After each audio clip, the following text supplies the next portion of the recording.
Greetings, fellow Arkhamites. Tiki here. And Blue Dragon 5. Over 10 years ago, as the Dark Knight changed things forever, we lost the actor who made it happen. Heath Ledger delivered the ultimate performance that left us eternally wanting more. And while we all thought we saw the last of his betrayal of the Clown Prince of Crime, two men unearthed amazing footage of what he might have done next.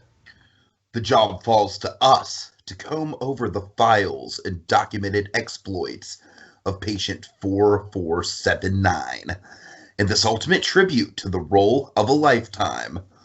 Let's start today's session with an apple a day. Apple, peaches, pumpkin pie. Apple, peaches, pumpkin pie. Apple, peaches, pumpkin pie. Oh, God.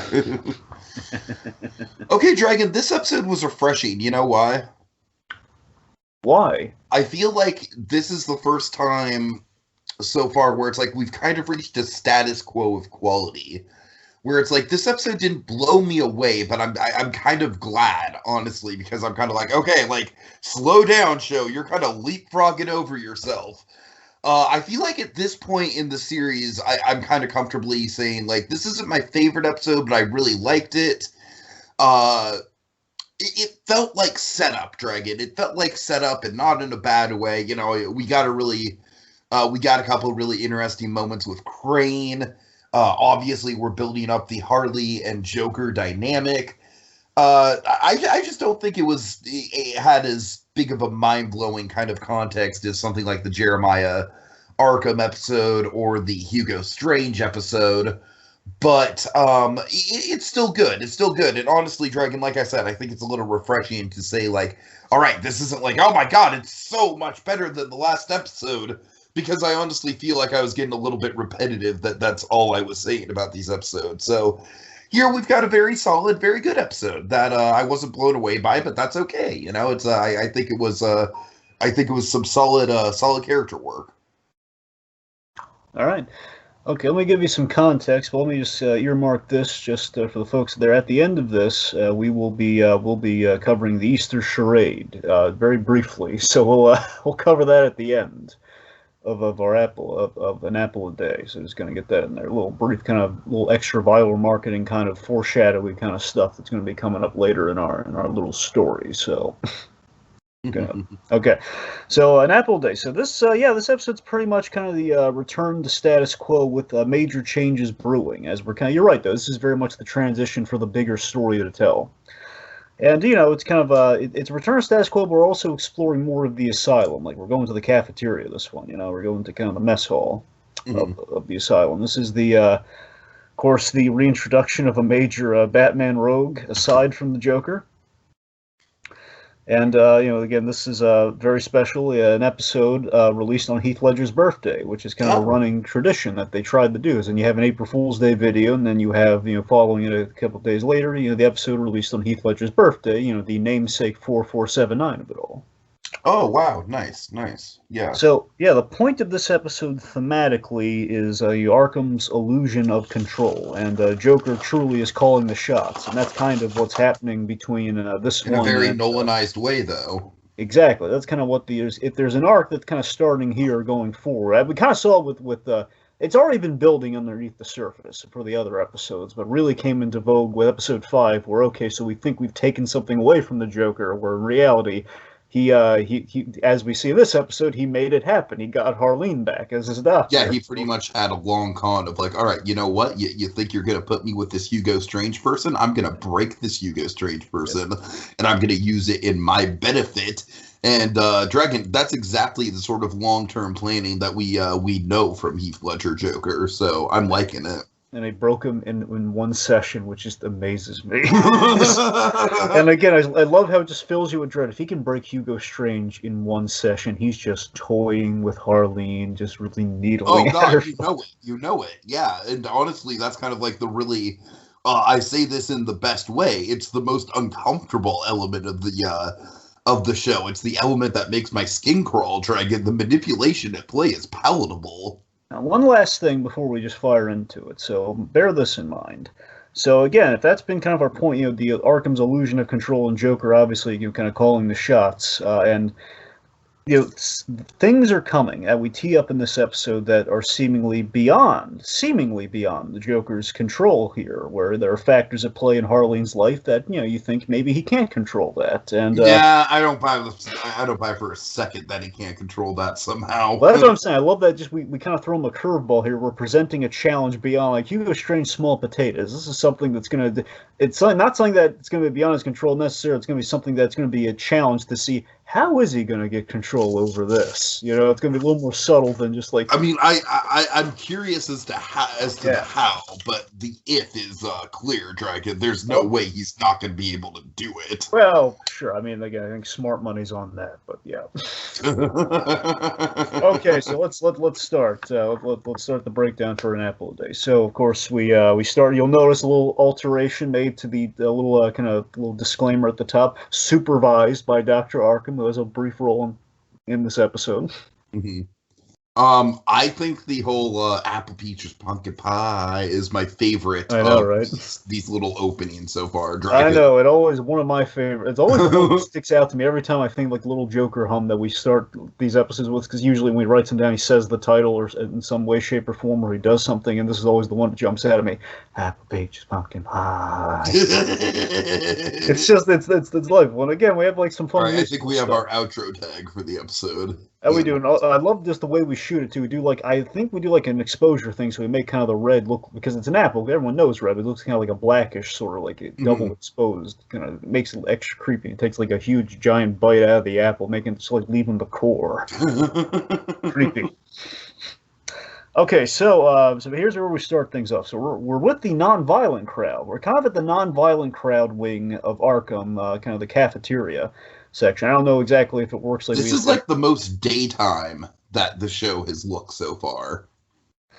Yes, and at this, I don't know this for a fact. I know later we're gonna be set wise, because obviously we're not in the basement anymore with this episode. It doesn't, unless they have like a fake brick wall, which is possible. They could have that, but I'm pretty sure they shot this at a college.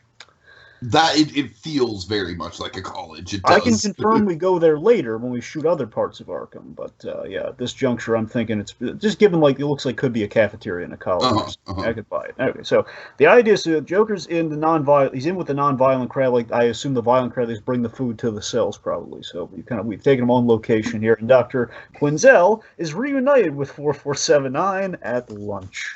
Oh my God, Dragon! I am just waiting for the first time that she calls him Puddin'. Oh boy! Oh boy! I'm waiting.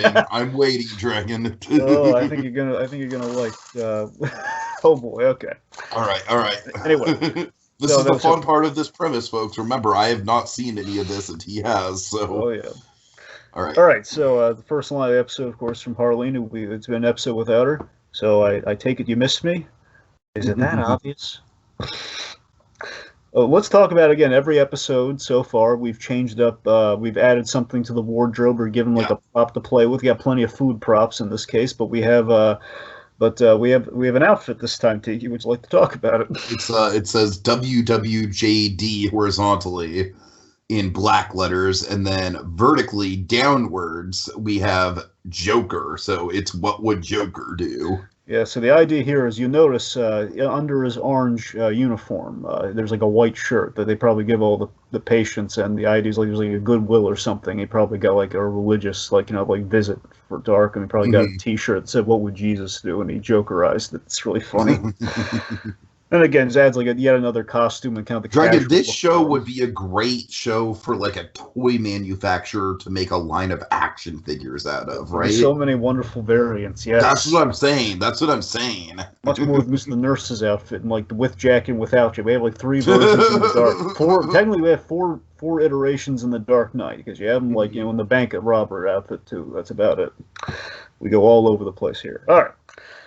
So Dr. Arkham, we see him very obsequiously, just kind of buddying up to the Joker to avoid a lawsuit from Hugo Strange. Basically, just kind of like, "Hey, buddy, you comfortable? You're not going to sue us, right? Can we get you anything? You comfortable? Please don't sue us."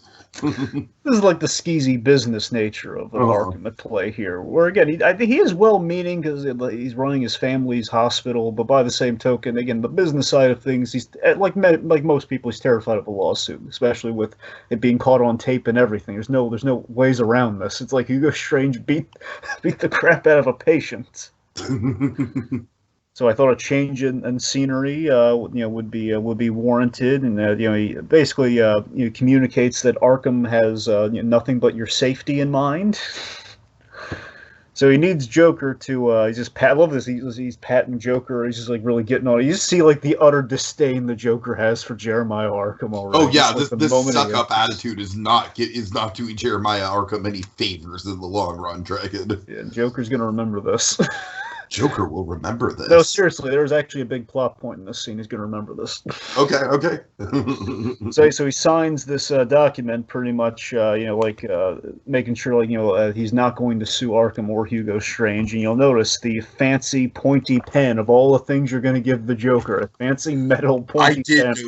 I did notice that. I was like, oh, that's a bad idea, Jerry. And I love how nervous you see he is in this scene, though. Or as you see, I love we're cutting them off and then you can kind of see like the nervousness and like kind of like the jovial, like right, pat in the back. It's like Joker's like slams down, like yeah, and Evans just like he just signs and like just throws the metal pen up practically. Okay, all right. So can I get you anything, Dr. Quinzel? We don't need a chat room. Scoot. Just wants him out of there. Quinzel is very short with him. He's just like, no, thank you. Like the elbow thing, where like he kind of elbows him in the in like the old clipboard. It's like, you're trying to be my buddy. You think you know funny? Look who you're talking to. And again, it's very much a Nolanized version of how like someone like the Mark Hamill Joker would like pal around with people. Exactly. All right, so then we have this wonder. I love this bit so much. This whole like there's a pause between the two of them. Like we got to pick up back where the session left off here. But to do that, well, what? Are you going to say it? Say what? Dr. Quinzel overseeing patient 4479, blah, blah, blah. This was my favorite bit of storytelling in the episode, Dragon. This was a great kind of, this was, to me, the biggest shift in the status quo in the whole episode. Yeah. It was a very smart way to just be like, okay, we are past that point. We are leveling up in their relationship. Yeah, and Joker's holding the cards and starting the sessions at this point. Because he also did her a big favor, because this was like her big career-building case, so he gave it back to her. So he's definitely holding a power card here. Yeah. So Harleen takes the opportunity, and again, she's trying not to fall into that. So Harleen is addressing the lack of protocol. I don't think we should worry about protocol anymore, given that Arkham's bending the Joker's whim here. That you've been moved into the nonviolent crowd. It's it's all very unethical. I'm not a big fan of ethical.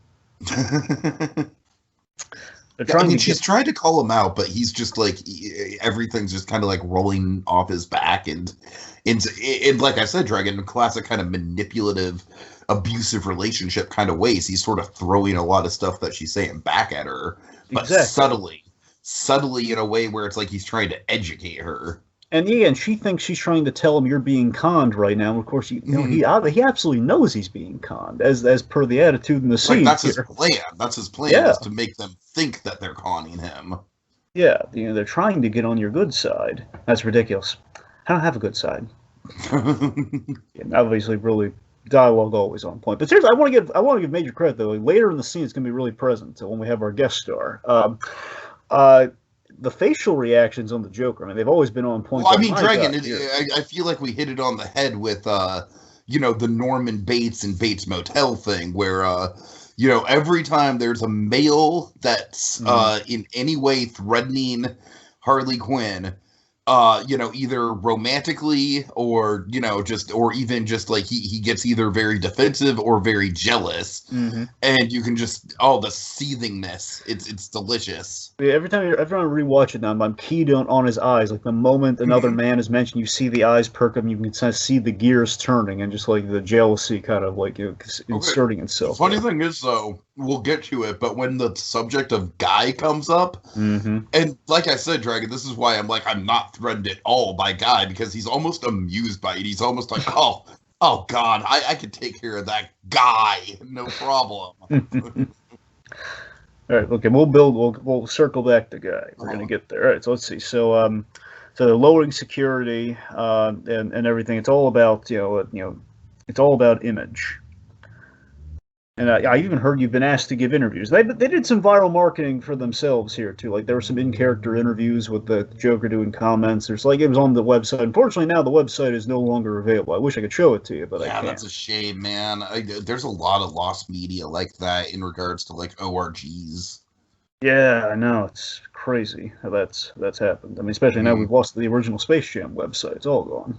Wait, we've lost the original Space I mean, Jam I know we have what? I assume. I'm sorry, that came out of nowhere. I read this somewhere. They had the whole, the Space Jam had like their classic '90s website up for like the longest time, and since the new ones come out, they had to take the domain or do something with it. So now they changed it.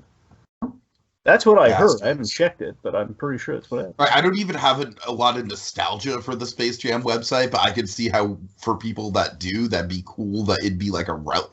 I don't know, man. I'm fascinated in doing internet history, Dragon. I feel like that's a project you and me could take on, but we don't have time for that right now. Not right now. Okay, so let's see. Anyway, so speaking of interviews, I don't mind the attention. Actually, I've seen your picture in the paper a few times. Went a little heavy on the eyeliner. Was that my influence? So of course this is a great. I love the foreshadow here, and there's the hypocrisy of Harley Quinn here. Just like you're saying that I'm taking interviews and doing all this, but I mean look at you. You're benefiting from we're very mutually beneficial in our relationship. Like you said, Dragon. This is pretty much him kind of like hanging that over her head, like. And not really even in a threatening way, more so like, like, hey, this is an opportunity for you kind of deal. Exactly. So let's see. So then, okay, now Harleen is critiquing Dr. Arkham's methods. And this is an interesting thing to kind of get into, which again, we've seen, there is always the omnipresent question of, for Batman to be kind of the enduring character that he is, Arkham, by definition, has to be a failing system. So kind of raising the questions of, why is Arkham bad? Why is it a revolving door? Why are things not working? So we're critiquing the methods. Maybe the methods are the problem. In this case, the reason, you're allowed to wear your makeup, for example, like allowing patients to, keep their mask and their monikers here and everything. That's not helpful. And we get the great story of the makeup, like why Joker's allowed to wear his makeup. They didn't let me wear it when I first got here. They turned the fire hoses on me, gave me a good scrub down, and basically had to improvise the makeup at first. And this is a wonderful story. It's it very much feels like a multiple choice kind of story of like the origins of the makeup. Like you don't know if it's true or not, but it's still compelling. Yeah, like he says at least that he stole black shoe polish for the eyes. He traded Dr. Crane. We're name dropping, which is going to pay off. I traded Dr. Crane for some baby powder to make into face paint. At least it looked like baby powder. Which is can I just say, like, is it not creepy as fuck that Dr. Crane randomly has baby powder in his possession? Well, I think the implication I always got out of it, I would like to think, is that there's the chance that it was like fear toxin, and that Joker put that on his face and he's unaffected by it. Okay, that's fun. That's my assumption, but you're right. Either way, it's creepy. I'm just saying. I think it's like gags, like baby powders, and it's like him making makeshift fear toxin or something, just like cocaine of some variety. It's like some kind of like a medical fear coke. Yeah, sure, sure. Like fear. If I were to extrapolate legitimately, like the Nolanized version, he's probably taken like medications and he's ground it up into some sort of chemical concoction powder. So, I don't know. To do his fear experiments from within. Sure. Anyway, but I couldn't find anyone crazy enough to give me lipstick. So this creeped me out. So I had the I had the blade guard's finger off, and I love like the miming he does. Dragon, like I said, I feel like the two elements of this that really feel like Joker multiple choice is one, they stuck the fire hoses on me. Like that very much feels like Joker kind of dramatizing his experience to get sympathy. Yeah. And then the finger thing very much feels like kind of, like a why so serious kind of moment. You know what I mean? Yeah, and there's also, again, there's like an eight-corner truth, because you'd think, yeah, they're going to scrub, they're going to clean them like they would do any prison when they arrive, like at the top there. So they probably would do something like hosing them down, probably not as vividly. So there's that more. It's the language he uses and how he delivers the line. Exactly. But yeah. All right. So anyway, and pretty much so after biting a guard's finger off, after that, they gave me as much makeup products as I wanted. I mean, multiple choice or not, it's still a very nullinized explanation for the issue. Yeah, I like how grounded is. You kind of buy, like, yeah, why would he be allowed to have this makeup? Which, again, lends itself to the policy, but still, like, giving him makeup in the first place, especially a high-risk, dangerous guy like the Joker. Well, they don't want to mess with him. Mm-hmm. All right, so then again, this extrapolates into, again, just the mask philosophies, allowing patients to give up their mask and obsessions on their own time seems. But then, like, right on cue, Dr. Crane is sitting down, like, "Hello, I will be your visual example for this metaphor." Again, always some great comedy in the Joker too. Like, just as she's going through this, the Scarecrow is sitting down with the mask on. Timing, Dragon. And again, like, the mask is his power and his security, which is why he's wearing it. You know what? You know what I love about this is that it does feel like kind of like cheeky, like British Nolan humor. You know what I mean? Like it's not like over the top Americanized humor. It's like, okay, like like, you know, it's all about irony and timing. Yeah.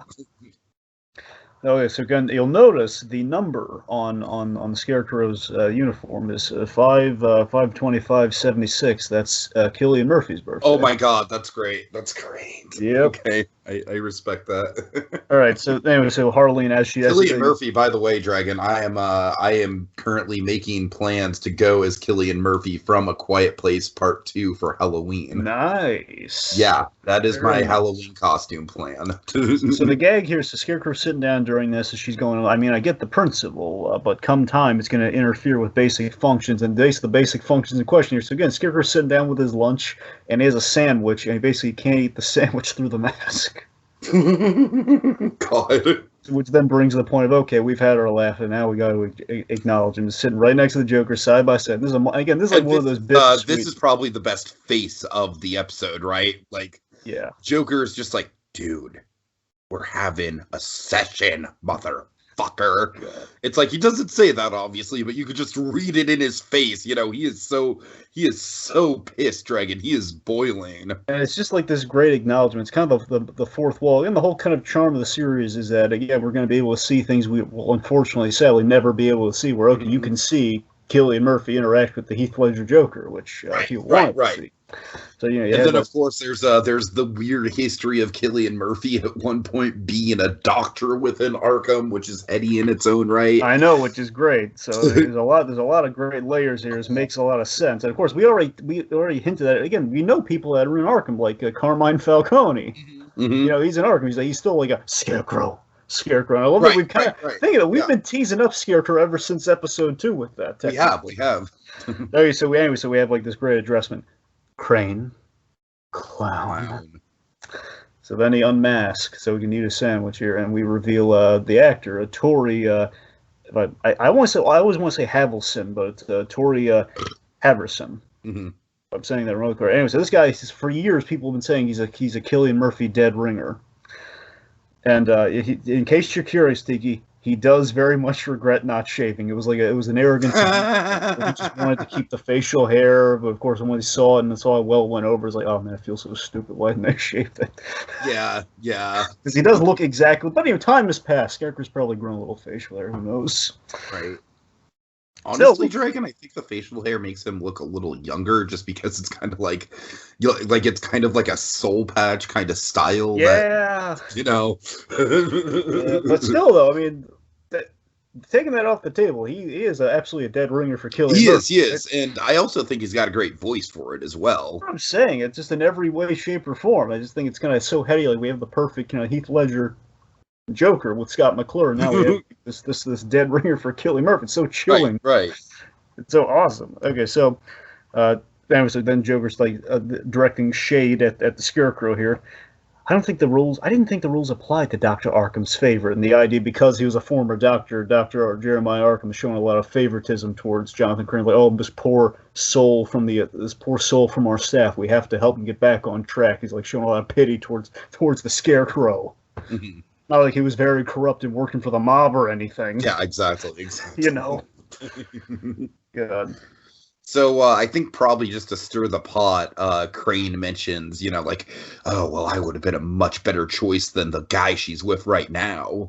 Yeah, he's throwing a lot of shade at Dr. Quinzel. The idea, like, she's taken his position. Like, he's, like, she's in his office, too. I love that insult. They're like, how's the view from my former office?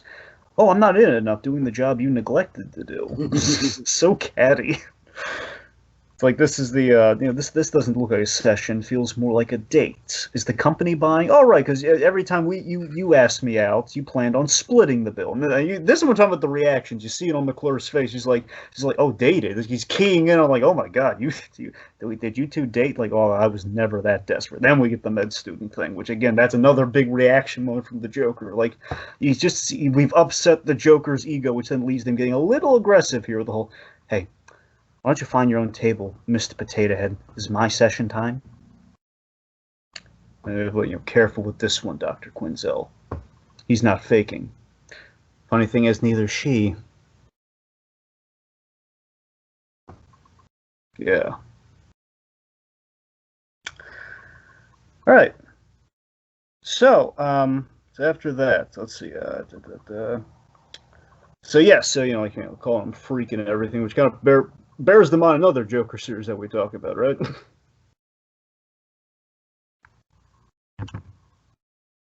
Right. All right. Anyway, so after that we have this bit here. So now the Joker,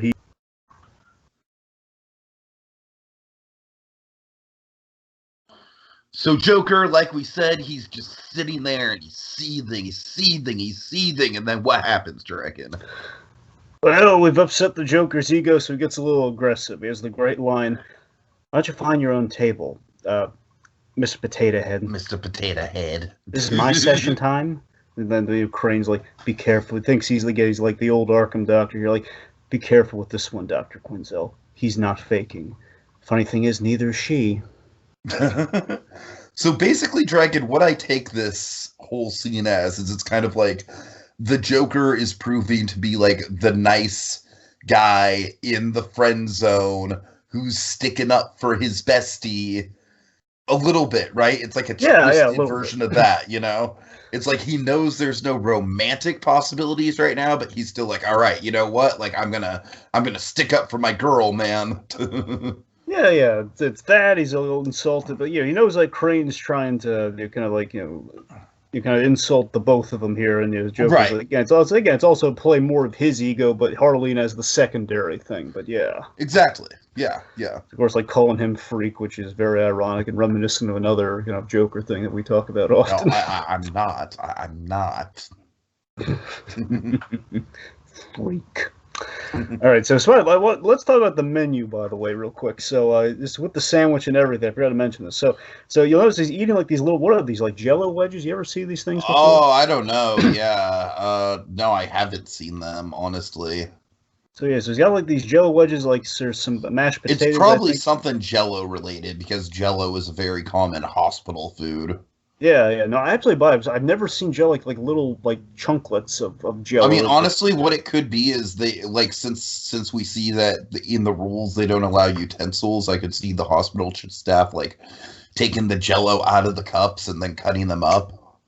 Huh? I didn't know you could do that to Jello. Well, I mean, I guess. I'm thinking like spoonfuls. I never thought of like cutting the Jello because it's very perfectly sliced. Yeah. All right. So here's a fun story. I'm sure you're gonna like. So the sandwich is actually these are a pre-made grocery store sandwiches, which which apparently are not good. No, I can attest to that.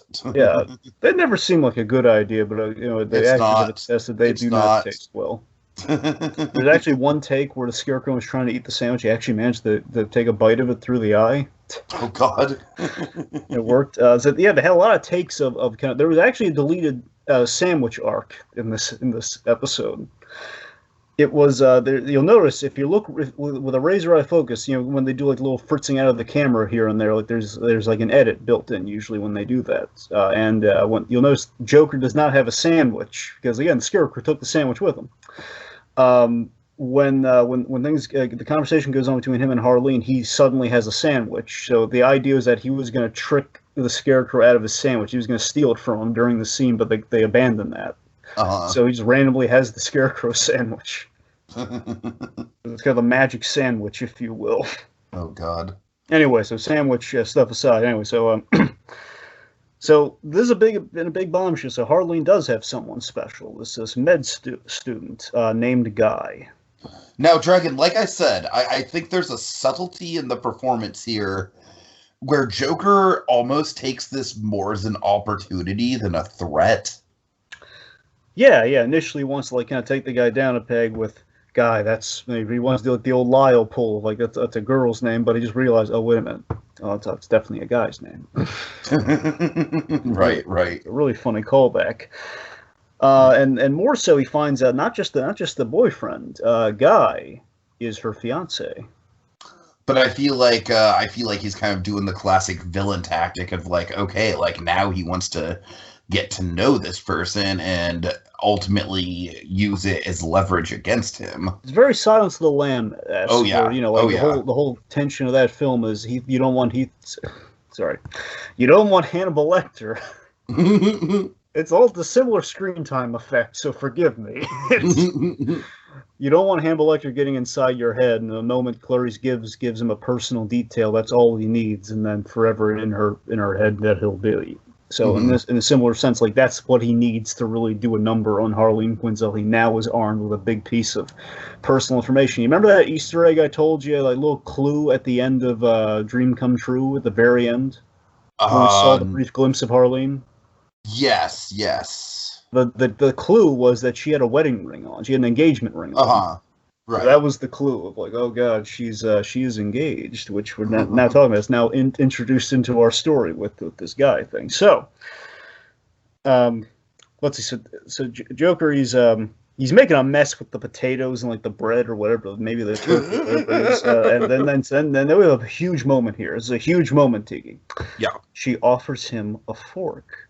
And Joker. You know what I like about that? I like that it's kind of like a big bookend with the episode where, at first she doesn't do the whole Dr. Quinzel, patient 4479, etc. And then by the end it's okay, this is an even bigger show of trust. You are a regular person that deserves to be treated as such, and it's okay, it's working, man. It's working. No reason to treat you like an animal. Just that moment of, are you sure? I mean, he is saying you're. I know, right? And you honestly, see what I've done with a pencil. With Heath Ledger Joker, because Heath Ledger Joker, he might be full of bullshit, but he'll be the first one to tell you how dangerous he is. Oh, you've seen what he did with a pencil. You're gonna give him a fork? Right, exactly. Not even a spoon; it's a fork. So. Oh God! It's a huge show of trust, and I love that even before he uses the fork, he's just so either so distracted or more so he's getting keyed into the whole guy of it all. It's before he even digs into the food with the fork, he just kind of drops the fork, and he says, "Do you love him?" And then of course, she's really thrown off. I don't think that's inappropriate. Then we have one. I always love this in the whole Joker and Harleen relationship within the Joker blogs. Is this moment particularly? This whole, do you love him? I don't think that's an inappropriate question. That's a lot of hesitation for a simple yes or no question. Because it's not that simple. Well, it is. You see something you want, you take it by force if necessary. So I just love that moment of. Joker does absolutely have a kernel of truth there, and he has a point. It is a simple yes or no question. What do you mean you're engaged to the man? Which again is fueling the fire for what he's probably going to do here, and just the horrific things he's going to do getting there. Who knows? Oh yeah. So he's it's one of the more subtle cliffhangers that we've gotten so far, where it's a cliffhanger that's it's more potential than imminent threat. You know what I mean? Yeah, I think some of the best dialogue in the writing comes into play here with the whole temptation kind of speech, the whole temptation kind of conversation here about she's arguing, well, that's not love. You just take something by force. Like, define your terms. Of course, a big callback to the beginning. Right, right. You love your job. They had to take that by force. That's a different kind of love. Like, life is full of temptation. Of course, he's holding the apple. He's had the whole episode at this point. Yeah. Perfect cue to bite it. Yeah, great symbolism there. The apple is awesome biblical parallels there with the offer. Again, him very much being the snake making the offer. That symbolism just fits so well with these characters in particular. Oh yeah, and of course, with the whole mad love of it all, especially, it's a perfect. And again, I'm sorry, I keep saying this, but it's very Nolanized. Mm-hmm. The Nolanized. It's not slapping you over the head with it in the way a comic book version of this idea would.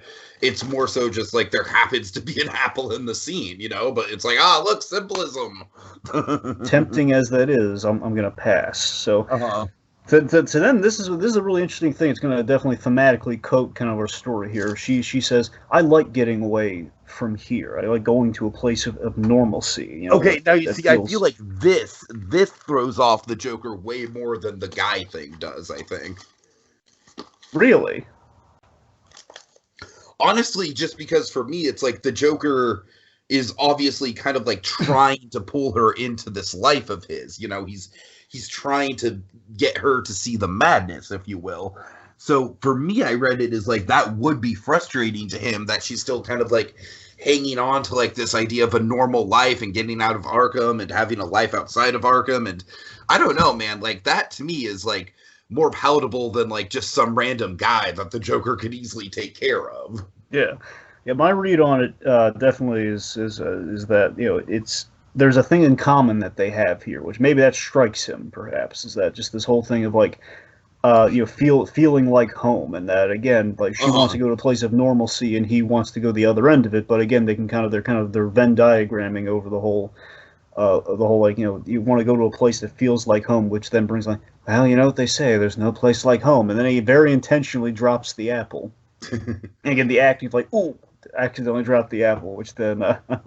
So in other words, Dragon, to quote In the Heights, I'm running to get back home, but home's where Vanessa's running away from. I'm running to get back home, but home's where Vanessa's running away from. Okay. I don't know.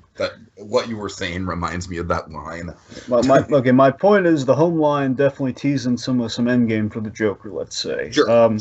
Harleen, again, as I said, every time she's in frame, there's some danger. So she's in frame and she's bending down to get that apple, and right to the camera, Joker here, he's, oh God, he makes a fork disappear. Like magic, it's gone. It's gone. You notice I know it's pretty easy to see, but again, especially the first time you're getting all wrapped up in it, like, how the heck did he do that? There's a very quick edit, so you can see, like, that's how the fork disappears. It's like it completely disappears from frame. So then she hands it back, and, like, as he's polished off, he just takes a big, juicy bite out of the apple.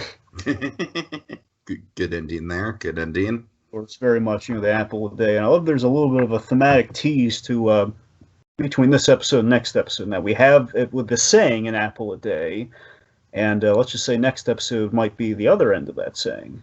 Or at least, contextualize the other end of that saying. It won't be a namesake, but it might be thematically. Right. Okay, so it'd be funny if it was a namesake where it was like kind of like a cat's in the bag, the bag's in the river. I know. It would have been cool, but thematically, I'd say that's pretty much what it feels like. But so speaking of thematically and teasing some stuff up, is again, so Joker made a fork disappear. We have no idea what happened to it. I'm going to say that much. But before we wrap up, let's talk about the Easter Charade. So, Dragon, I don't know what to make of these holiday things, man. Well, again, they're so quick. I know this one's more again, very much. So the only important one was the Dr. Arkham one we talked about, the My Funny Valentine. But this one's more of a clue than anything. So we have the Jokerized bunny plush in the Easter egg basket, and more importantly, And the idea to these holiday teases to hold folks over until next month's episode of the Joker blog. So it's in April being kind of a big month for him, but like technically up to 3 holidays, with, well, in their case, Heath Ledger's birthday, Easter, and April Fool's Day. So, importantly, let's just say it's a foreshadow because yet again, the Joker has taken the picture of Mrs. Arkham from Dr. Arkham's office, and that's going to pay off next episode. Ooh. Not the Okay, maybe so not the end. But of course, the thing that came to mind for me was the Hugo Strange of it all, where Hugo Strange, like the Joker, was messing with Hugo Strange's wife, and so now we're going to get we're kind of going to get that on Jeremiah Arkham's side. So it's almost as if the Joker is kind of testing the waters. Yeah, let's just say there's the Mrs. Arkham photo thing is a domino that's going to have disastrous consequence. Okay, so it's not going to be wrapped up next episode, but it's going to start next episode. Got it. Like in the background, we'll see. Okay, so that's pretty much the Easter Charade. So like little tease, like hey Easter, and again probably I'm sure there's like a link to the task and everything too. But anyway, all right. So final thoughts, Tiki, for an apple a day. Yeah, final thoughts, Dragon. I liked it quite a lot. Like I said, I honestly think it's refreshing to come in here and say, oh my God, it's not just completely leapfrogging over quality. It's I feel like at this point the show's kind of comfortably in a status quo, and I like that. I like that we've kind of reached that point. Yeah, the episode for me, it's a fun episode. Kind of facilitating the transition for the greater story. Joker has done seemingly the impossible and amassed control in Arkham, and the apple signifies the control, the temptation. Honestly, it's the apple of knowledge, and Joker has an end game. He knows a lot of things.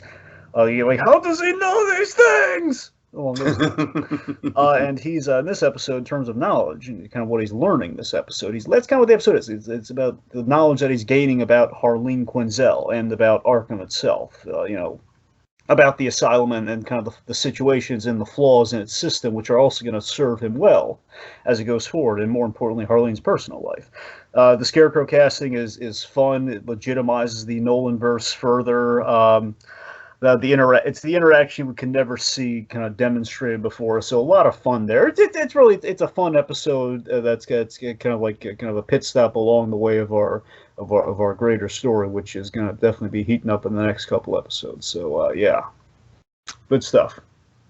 All right, Dragon. Anything you can tease up about next episode in particular? Any little teasers you want to sprinkle in there? Okay, let me put it this way. So again, the really great thing about Scott McClure's Joker is it's kind of while very much Heath Ledger, there are also splashes and homages to, much like what Heath Ledger did. There are homages and splashes to the other Jokers that we've gotten, and we're going to go kind of the '89 route with kind of an art theme, kind of an art museum theme.